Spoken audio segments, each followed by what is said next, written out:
beautiful technique.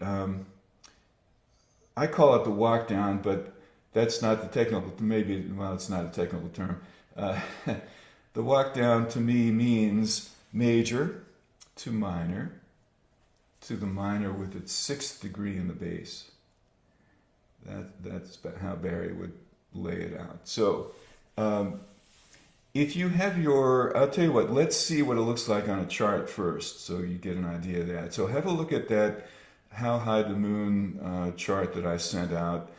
You might have it from last week where you've got the whole tune, and if you can find that and then look on the 3rd line of that chart, you're going to see E flat major for a bar, and then the following bar is split between A minor 7 flat 5 and D7, and that's on its way to G minor. Okay, is everybody kind of with me on that? So where this particular technique works, or how you can identify a spot that it will work in, is when you typically have a major chord, like in these few bars, where you have a major chord going to its tritone in the next bar. And the tritone is usually going to be a minor 7 flat 5.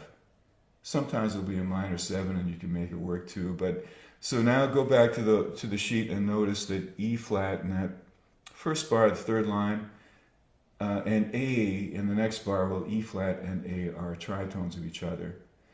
And so that's a spot where this can be used. Okay, so that's where we're going to try putting it in, but let's figure out what it is first of all. So here's the thing.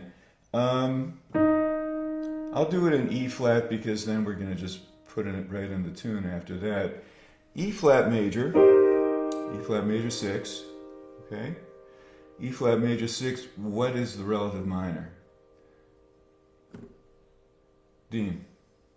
It's a C minor, and then yes, it is. 7 flat 5 becomes a C minor 6. Okay, I'm going to make it a C minor 7. Oh. So C minor, E flat major, C minor 7. And now what I'm going to do is I'm going to take that minor and I'm going to put its 6th degree in the bass. So now the 6th degree of C would be A. And if I put that on the bottom and invert the rest of it down, I get I get what looks like A minor 7 flat 5. So those are the 3 chords. Okay, so just try that out.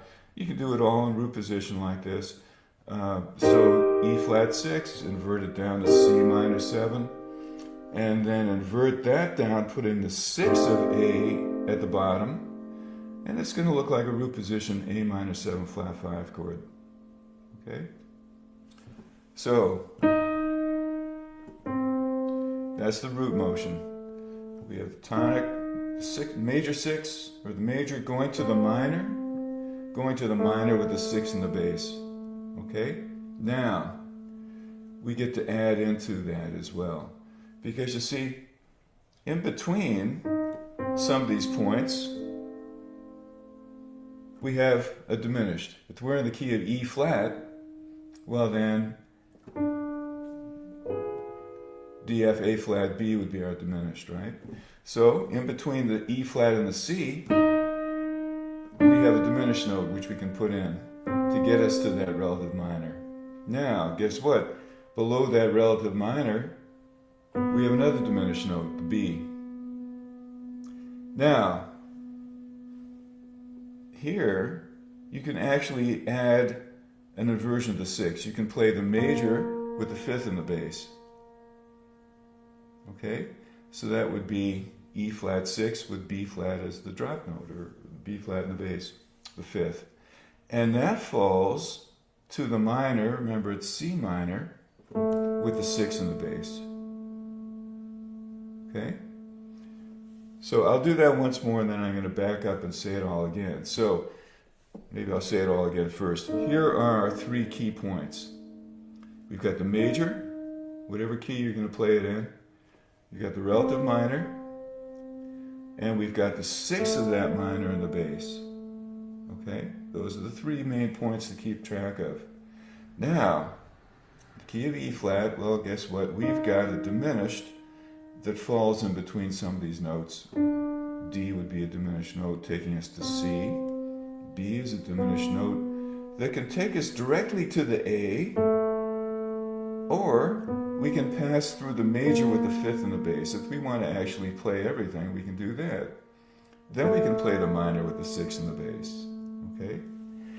And this chord itself, well, minor 7 flat 5, as we can see on the chart, that kind of chord generally wants to go to a dominant. So A minor 7 flat 5 is going to go to D7, and it takes us to the 3. Well, in this case, it's not the 3, it's the 1. But from where we started at E flat major, it's like a third away, right? E flat to G. So that's kind of visually how you can notice in a chart places to actually play this. And it also kind of, you know, it's a bit of an odd progression. If you just look at the chart and see E flat major to A minor 7 flat 5, it's a bit of an odd progression. It's a jump of a tritone. And now how do you explain that, or how do you square it away? Well, it actually follows the sixth diminished scale. So now let's look at those 3 points with the diminished notes. I'll say 4 points because I like to play that major with a fifth in the bass too.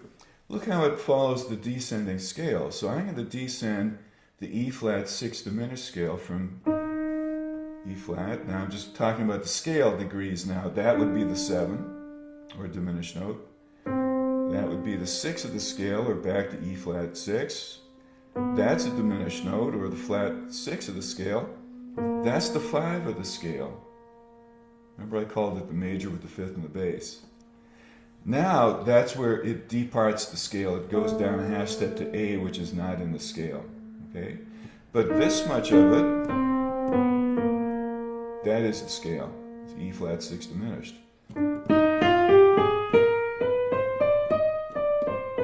That's it right there. That's the scale. Okay? So if you put it together now, let's try putting it together.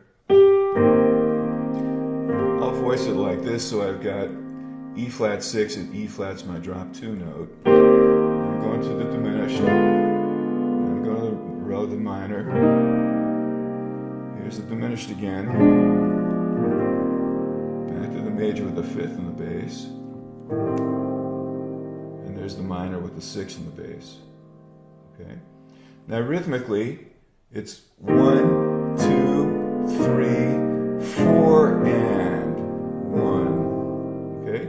So if you're going to put that fifth of the major, if you're going to stop there as well, you're going to wind up playing eighth notes on the flat 6 and on the 5. So you're going to go 1, 2, 3, 4, and 1 in the next bar. Okay? So I'll do that. I'll play those chords again slowly. Major, through its diminished, relative minor, through its diminished again to the major with the fifth in the bass, to the minor with the sixth in the bass.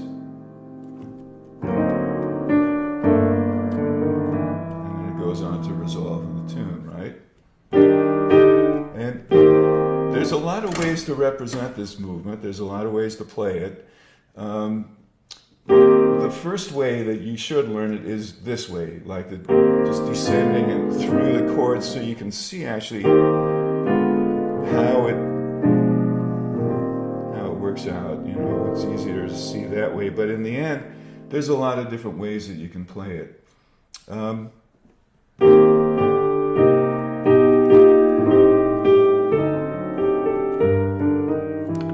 Right, so now we've got a way of filling in that, harmonizing that whole section of the tune. And this is actually a very, well, I don't want to say the word common, but you'll notice this kind of chord movement in tunes a lot. A lot of tunes wind up having it in. And now that you know how to recognize it, in other words, a major chord moving to a half diminished or minor 7 flat 5, a tritone away, you'll start seeing it all over in tunes that you like to play. And so it's easily harmonized, and it sounds great to fill it in.